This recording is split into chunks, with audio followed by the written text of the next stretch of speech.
আসসালামু আলাইকুম রাহমাতুল্লাহি ওয়া বারাকাতুহু। সুপ্রিয় সম্মানিত দর্শক ও শ্রোতা, আশা করি মহান রব্বুল আলামিনের দয়ায় আপনারা সকলেই ভালো আছেন। সুপ্রিয় সম্মানিত দর্শক ও শ্রোতা, আজকে হযরত আব্দুল্লাহ ইবনে আব্বাস রাদিয়াল্লাহু তাআলা আনহু থেকে একটি ঘটনা বর্ণনা করব। ঘটনার শিরোনাম হচ্ছে পৃথিবীর সব মানুষ তার ইলমের মুখাপেক্ষী। সুপ্রিয় সম্মানিত দর্শক ও শ্রোতা, আপনাদের নিকট অনুরোধ থাকবে ঘটনাটি শেষ পর্যন্ত শোনার। হযরত আব্দুল্লাহ ইবনে আব্বাস রাদিয়াল্লাহু তাআলা আনহু বলেন, হযরত উবাই ইবনে কাবার রাদিয়াল্লাহু তাআলা আনহু অনেক মজবুত এবং উঁচু মাপের আলেম ছিলেন। একদিন আমি তাকে জিজ্ঞেস করলাম, মদিনায় অবতীর্ণ সূরার সংখ্যা কত? তিনি বললেন, মদিনায় অবতীর্ণ সূরার সংখ্যা ২৭, আর বাকি ২৭টি সূরা মক্কায় অবতীর্ণ হয়েছে। ইকরামা রাহমাতুল্লাহি আলাইহি বলেন, একদা হযরত আব্দুল্লাহ ইবনে আমর ইবনে আস রাদিয়াল্লাহু তাআলা আনহুর সাথে কথা হলো। তিনি বললেন, আমাদের মধ্যে হযরত আব্দুল্লাহ ইবনে আব্বাস রাদিয়াল্লাহু তাআলা আনহু ইতিহাস ও অতীত ঘটনাবলী সম্পর্কে খুব বেশি জানতেন। নতুন কোনো মাসালা আসলে কোরআন হাদিসে যদি এর সমাধান পাওয়া না যেত, তাহলে ইবনে আব্বাস রাদিয়াল্লাহু তাআলা আনহু খুব সুন্দর সমাধান দিতে পারতেন।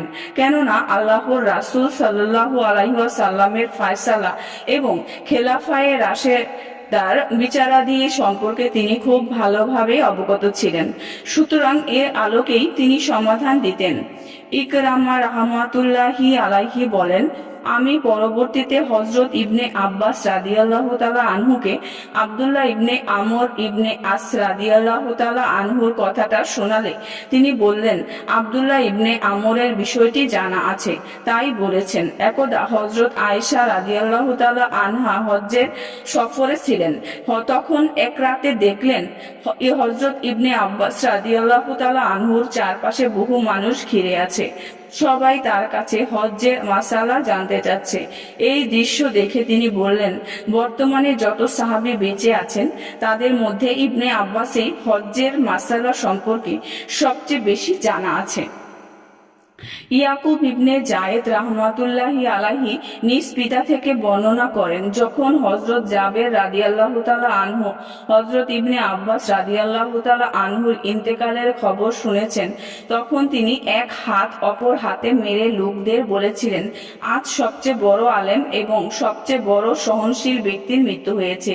তার মৃত্যুতে জাতির অপূরণীয় ক্ষতি হয়ে গেল।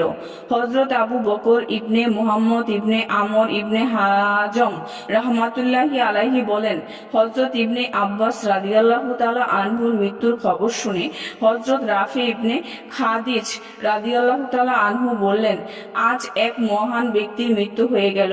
পূর্ব হতে পশ্চিম প্রান্ত পর্যন্তই সকলেই তার ইলমের মুখাপেক্ষী ছিল। আবু কুলসুম রাহমাতুল্লাহি আলাইহি বলেন, হযরত আব্দুল্লাহ ইবনে আব্বাস রাদিয়াল্লাহু তাআলা আনহুকে দাফন করার পর হযরত ইবনে হানাফিয়া রাহমাতুল্লাহি আলাইহি বললেন, আজ উম্মতের আলেমের রাব্বানির মৃত্যু হয়ে গেল। হযরত আব্দুল্লাহ ইবনে আব্বাস রাদিয়াল্লাহু তাআলা আনহু বলেন, আমার দুর্ভাগ্য যে পরিণত বয়সে এসে আল্লাহর রাসূল সাল্লাল্লাহু আলাইহি ওয়াসাল্লামকে পাইনি, রাসূল থেকে তৃপ্তি ভরে ইলম আহরণ করতে পারিনি। তবে শুকর আল্লাহর, প্রিয় নবীর ইলমের ধারক বাহক শ্রেষ্ঠ সাহাবীগণ জীবিত ছিলেন। আমি এখন পরিণত বয়সে উপনীত, ইলমের সন্ধানে ব্যাকুল। মুহাজির ও আনসারী শ্রেষ্ঠ সাহাবীদের সাথে হরদম লেগেই থাকতাম। তাদের কাছে প্রিয় নবীজি যুদ্ধ, জিহাদ, সংশ্লিষ্ট অবতীর্ণ কুরআনের আয়াত সম্পর্কে জিজ্ঞেস করতাম। এক এক করে আমি সকলের কাছে ইলম শিখতাম।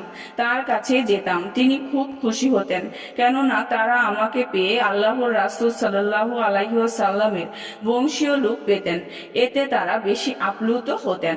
সুপ্রিয় সম্মানিত দর্শক ও শ্রোতা, আজকের ঘটনাটি এই পর্যন্তই। ঘটনাটি যদি ভালো লেগে থাকে অবশ্যই চ্যানেলটি সাবস্ক্রাইব করবেন, লাইক করবেন, কমেন্ট করবেন এবং বেশি বেশি শেয়ার করে দিবেন। সবাই ভালো থাকবেন। আল্লাহ হাফেজ।